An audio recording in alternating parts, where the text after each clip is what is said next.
নমস্কার বন্ধুরা, আশা করি আপনারা সবাই ভালো আছেন। আমরা সবাই ভালো আছি। তো বন্ধুরা দেখতেই পাচ্ছেন এখানে কিন্তু আজকে নিয়ে এসেছে বাঁধাকপির একদম মুচমুচে পকোড়া। তো বাঁধাকপির পকোড়া বানাতে গেলে কিন্তু অনেক সময় দেখা যায় যে বাঁধাকপির উপরটা মুচমুচে থাকে কিন্তু ভিতরটা মানে নরমই থাকে। তো এই পদ্ধতিতে যদি আপনারা বাঁধাকপিটা বানিয়ে নেন তাহলে দেখবেন একদম উপর এবং নিচ মানে ভেতর দুটোই কিন্তু একদম মুচমুচে হবে পুরোটাই খেতে। তো দেখুন এখানে একটা বড় বাঁধাকপি মানে মিডিয়াম সাইজের বাঁধাকপি নিয়েছি আমি। তো দেখতে পাচ্ছেন এখানে তো হাফ বাঁধাকপি আমি নিয়েছি। এই হাফ বাঁধাকপি দিয়ে কিন্তু পকোড়াটা তৈরি হয়ে যাবে আজকে। তো দেখুন এখানে পুরোটাই কিন্তু আমি কেটে নিয়েছি ঝুরি ঝুরি করে। এখন এই যে বাঁধাকপিটা আছে এখানে আমি সামান্য পরিমাণ লবণ দিয়ে এটাকে ভালো করে একটু মেখে নেব।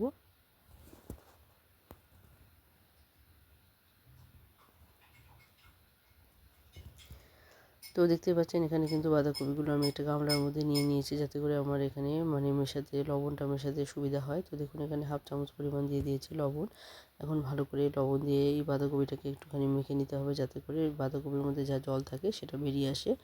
তো দেখতে পাচ্ছেন বন্ধুরা একটুখানি কিন্তু লবণ আমি এটাকে মেখে নিয়েছিলাম। তো দেখুন এখানে কিন্তু মানে ৫-১০ মিনিট পর কিন্তু মানে অনেকটাই চুপসে গিয়েছিল। তারপর কিন্তু আমি আবার হাত দিয়ে ভালো করে এটাকে মেখে নিয়েছিলাম। তো দেখুন এখন কিন্তু অনেকটাই বাঁধাকপির যে পরিমাণটা সেটা অনেকটাই কিন্তু কমে এসেছে, সেটা আপনারা দেখতে পাচ্ছেন।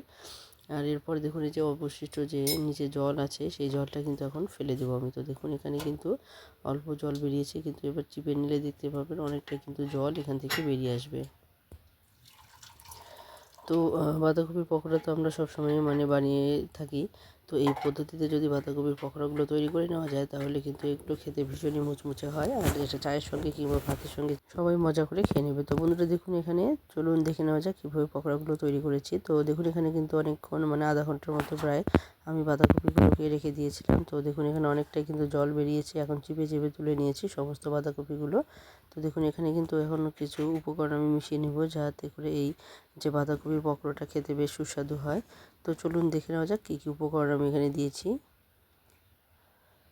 তো প্রথমে আমি কিন্তু সমস্ত উপকরণগুলো রেডি করে নিয়েছি। তো এখানে আমি এই যে দুটো পেঁয়াজ কুচি আমি করে নিয়েছি, আর সেখান থেকে দুটো পেঁয়াজ মানে কুচি আমি এখানে মিশিয়ে নিচ্ছি। তো আপনারা চাইলে কিন্তু কম বেশি করেও নিতে পারেন, আর যতটুকু বাঁধাকপির পরিমাণ আছে সেই আন্দাজ মতোই কিন্তু আপনারা বাকি উপকরণগুলো মিশিয়ে নেবেন।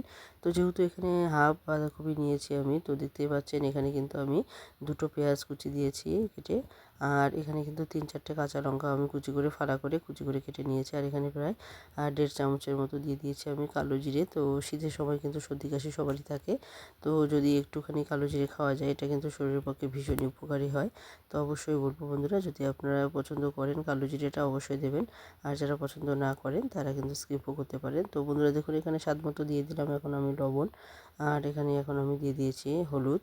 তো এগুলো কিন্তু সমস্ত উপকরণগুলোকে ভালো করে মিশিয়ে নিতে হবে, আর এখন আমি একটা ডিম এখানে ফেটিয়ে দেবো। তো যারা ডিম খান তারা অবশ্যই দেবেন, আর যারা ডিম খান না তারা কিন্তু ডিম ছাড়াও এই পকোড়াগুলো তৈরি করে নিতে পারবেন। ডিম ছাড়াও কিন্তু পকোড়াগুলো খেতে খুবই সুস্বাদু হয়। তো আমি এখানে দিয়ে দিলাম এক্সট্রা একটু মানে টেস্টটাকে বাড়িয়ে নেওয়ার জন্য। আর এখন এখানে যে ছোট্ট একটা হাতা দিয়ে আমি কিন্তু এখানে ১ হাতা পরিমাণ দিয়ে দিয়েছি চালের গুঁড়ো। এখন এটাকে ভালো করে আমি মেখে নেব।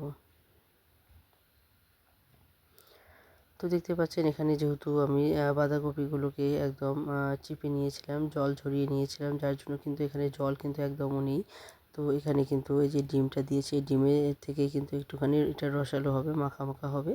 আর যারা ডিম ব্যবহার করতে চান না তারা কিন্তু মানে একটুখানি জলের ছিটেও দিতে পারেন, যাতে করে এই যে ময়ামটা একটা ভালো একটা ডোয়ের মতো তৈরি হয়ে যায়। তো দেখুন এখানে ডিম দেওয়াতে কিন্তু একটা বেশ মানে আঠালো একটা কিন্তু তৈরি হয়ে গেছে। তো এটা কিন্তু আমি আধ ঘন্টার মতো রেস্টে রেখে দেবো।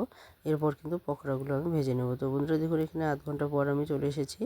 এখন কিন্তু আমি এই পকোড়াগুলো এক এক করে ভেজে নেব, আর পকোড়াগুলো কিন্তু সাইজে অল্প মানে ছোটো করে নিতে হবে যাতে করে পকোড়াগুলো মুচমুচে হয়ে যায় একদম ভিতর থেকে। যদি বড় করতে চান তাহলে কিন্তু উপরটা হয়ে যাবে কিন্তু ভিতরটা কিন্তু এতটা মুচমুচে হবে না। তো যারা বাঁধাকপির মুচমুচে পকোড়া খেতে চান তাদের কিন্তু অবশ্যই ছোটো ছোটো করে পকোড়াগুলো তৈরি করে নিতে হবে। তো বন্ধুরা দেখুন এখানে আমি বেশ কিছুটা সাদা তেল আমি দিয়ে দিয়েছি, আর এই সাদা তেলের মধ্যে কিন্তু পকোড়াগুলো আমি ভেজে তুলব। তো যে সমস্ত বন্ধুরা আজকে প্রথম দেখছেন, যারা এখনও সাবস্ক্রাইব করেনি তারা সাবস্ক্রাইব করে অবশ্যই বেল আইকনটিকে ক্লিক করে রাখবেন, তাহলে যে কোনো নতুন ভিডিও আসা মাত্র আপনাদের কাছে পৌঁছে যাবে। আর যে সমস্ত পুরনো বন্ধু এবং নতুন বন্ধু শুরু থেকে শেষ অবধি সঙ্গে আছেন সবাইকে অসংখ্য অসংখ্য ধন্যবাদ এবং সবার প্রতি রইল অনেক অনেক ভালোবাসা। তো এইভাবেই সবসময় পাশে থাকবেন, সহযোগিতা করবেন, আর আমিও সবসময় চেষ্টা করবো আপনাদের পাশে থাকতে। তো বন্ধুরা দেখতে পাচ্ছেন এখানে কিন্তু তেলটা পুরোপুরি গরম হয়ে গেছে, আর আমি একটু করে বড়াগুলো ছাড়তে শুরু করে দিয়েছি। তো বড়াগুলো দেখতেই পাচ্ছেন সাইজে কিন্তু আমি একদম ছোটো করে তৈরি করে নিয়েছি, এতে করে কিন্তু বড়াগুলো খুব সুন্দর মুচমুচে হয়েছে ভেতর থেকে।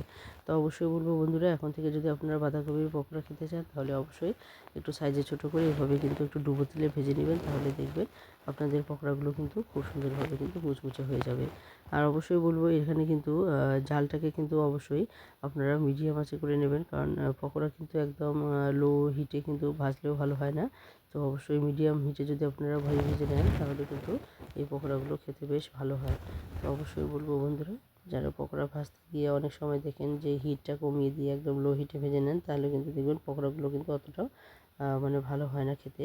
তো অবশ্যই মিডিয়াম হিটে ভেজে নেওয়ার চেষ্টা করবেন। তো বন্ধুরা দেখুন এখানে কিন্তু পকোড়াগুলো আমার হয়ে গেছে, আর আমি এখানে কিন্তু কিছু পকোড়া নামিয়েও নিয়েছি। তো দেখতেই পাচ্ছেন পকোড়াগুলো দেখে বোঝা যাচ্ছে কতটা ক্রিস্পি হয়েছে, মুচমুচে হয়েছে।